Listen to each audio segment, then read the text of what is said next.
чеҳраҳои мондагор.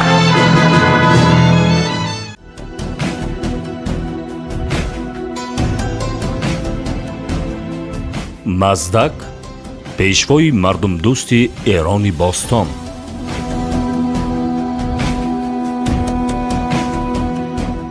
дар миёнаи табақаҳои мардум тафовути зиёд вуҷуд дошт. Масалан, дар табақаи косибон ҷою мақоми ҳар фард дақиқан муайян шуда буд. ҳирфаю касб меросӣ буд. ба касе ки маҳорату лаёқати лозим надошта бошад, ҷиддан манъ шуда буд ки бо он касаба машғул шавад. дар минуи хират ин масъала чунин зикр шудааст: пешаварон дар корҳое ки намедонанд ворид нашаванд.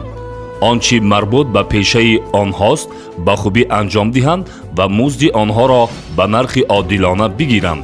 чи ҳар кас бо коре машғул шавад ки аз он огоҳ нест, он корро зоэ ва бефоида кардааст.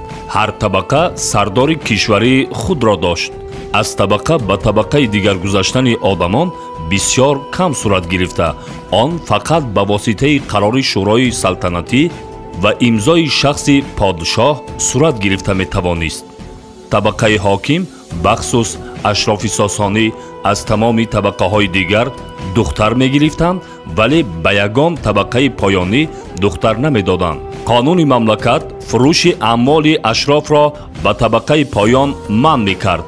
агар касе тасодуфан чизе аз моли табақаи ашрофро харидорӣ кунад, мол пас гирифта шуда шахси харида ба маҳкама кашида мешуд. беҳуқуқӣ ва истисмори шадиди табақаҳои васеъи мардуми заҳматкаш дар дасти ашроф пулу сарвати фаровон гирд оварда буд. бино ба навиштаи муаррихон, рӯзе хусрави анушервон ба фармонравони Озарбойҷон хашм гирифт ва аз наздикони вай пурсид ки ин волӣ чӣ қадар сарвати нақдӣ дорад. гуфтанд 2 бор 1000 динор. пурсид аз молу дороӣ чӣ андоза? гуфтанд 300,000 динор. пурсид гавҳарҳои гаронбаҳо чӣ дорад? гуфтанд 500,000 динор. пурсид мулку замину боғ дорад? гуфтанд дар Хуросон, Ироқ, Озарбойҷон ҳеҷ канора ва шаҳре нест ки ӯ дар он ҷо 10 порча мулк, 10 осёб, корвонсаро, гармоба ва ғайра надошта бошад. пурсид аз чорпо чӣ дорад? гуфтанд 30,000 асп, гов, гусфанд. пурсид бандаю ғулом чӣ қадар дорад? гуфтанд 1000 ғуломи румию ҳабашӣ ва 400 канизак. табақаи ашроф аз тамоми неъматҳои зиндагӣ бархурдор буда, ҳаёти пуртаҷаммулу ашрофона доштанд. ҳосилхезтарин заминҳо, оби руду корезҳо ба онҳо тааллуқ дошт. теъдоди занон вобаста ба пулу дороии сардори хонавода буд. бо вуҷуди он ки шароити дини маздаясно ҳуқуқи марду занро баробар эътироф кардааст, ба занҳо мисли амволи шахсӣ муносибат карда мешуд. ашрофи бузурги сосонӣ дар ҳарами худ ҳазорҳо зану канизак нигоҳ медоштанд.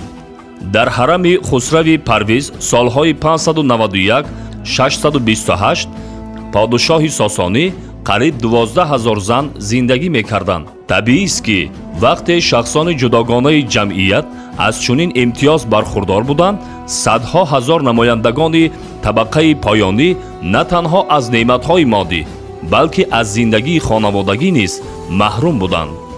бо вуҷуди он ки талаботу меъёрҳои умумии ҷисмонӣ, маънавӣ ва ахлоқӣ нисбат ба шахси подшоҳ дақиқан муайян шуда буд, қонуни мушаххаси варосат ва таъини валиаҳд ба тахти подшоҳӣ вуҷуд надошт.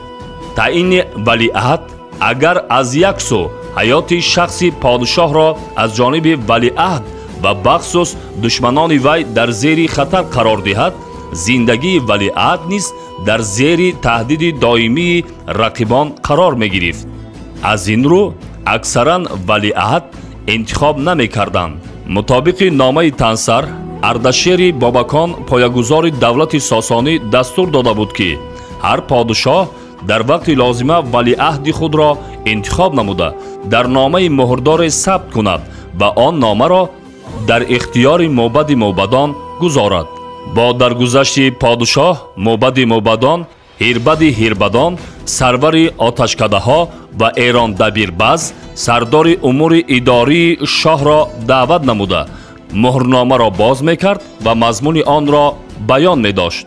بعضاً موافق نآمدن فکر و اراده پادشاهی در گذشته با ملاحظه شورای سگانه ناسازگاری به منفیت یکی از آنها و سببهای دیگر باعث میگردید که آنها نامزدی دیگری را به تخت شاهی پیشبری میکردند. در نیمه دوم سده 5 امپریای بزرگ ساسانی پس از سلطنت یزدگرد دو سالهای 439 457 با یک سلسله سببهای داخلی و خارجی شکوه جلال و ثبات و استحکام خود را از دست داده بود.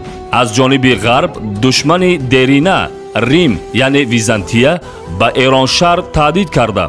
در طرف آسیای میانه افتالیت ها سال تا سال پرزور می شدند و سرحدات شمال شرقی را غارت می کردند.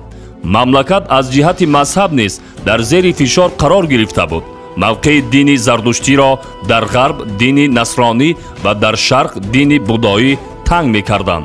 چون خانواده ساسانی از شاخه های زیاد عبارت بود و در هر یکی ده ها شاهزادگان تربیه می شدند. در زمان هرج و مرج و بخصوص در وقت انتخاب شاه اکثر آنها داوطلب تاج و تخت می گردیدند. پس از مرگ یزدگرد دو که در سال 457 صورت گرفت تا سال 488 که سال جلوس قباد است، ناآرامی ها و ضعف و سستی حکومت مرکزی بود. 4 پادشاه حکمرانی کردند. جنگ های طولانی فیروز سالهای 459 484 و شکست های پی در پی وی از افتالیت ها زد و خورد ها در سرحدات روم وضعیت خارجی مملکت را نیز بیش از پیش بدتر کرده بود. یکی از عامل‌های مهمی که توده‌های مردم را تکان شدید داده آنان را به مبارزه دعوت نمود و وضعیت واقعاً انقلابی پدید آورد. در آخر سالهای 80 و اول سالهای 90 سده 5 به سر ایران فرود آمدن خشکی‌های چندین ساله پی در پی می باشد. موافق نگاشته مؤلف تاریخ ادیان و مذاهب جهان سال 491 که سال ظهور مزدک قلمداد شده است، سال 7 خوشسالی بوده است. خوشسالی های دوران قباد در شاهنامه نیز یاد شده است. زی خشکی خورش تنگ شد در جهان، میان کیهان و میان میهان. زی روی هوا ابر شد ناپدید، به ایران کسی برف و باران ندید. میهان جهان بر در کیقباد، همه هر کسی آب و نان کرد یاد. این حادثه از یک سو وضعیت فلاکتبار توده‌های وسیع زحمتکشان را باز هم وزن‌تر کرده باشد، از جانب دیگر خودخواهی، خودکامگی و لجام گسیختگی دارایان و بخصوص اشراف ساسانی را افزونتر نمود. بحران عمیق اقتصادی و اجتماعی ظاهراً سپاراتیسم اشرافی را گسترش داده در میان شاخه‌های دور خانواده ساسانی و خانواده‌های بزرگ هفتگانه داوطلبان نو تاج و تخت را پدید آورد. چون حکومت مرکزی ضعیف و ناتوان شده بود، اشراف در مملکت هر چی می‌خواست انجام می‌داد.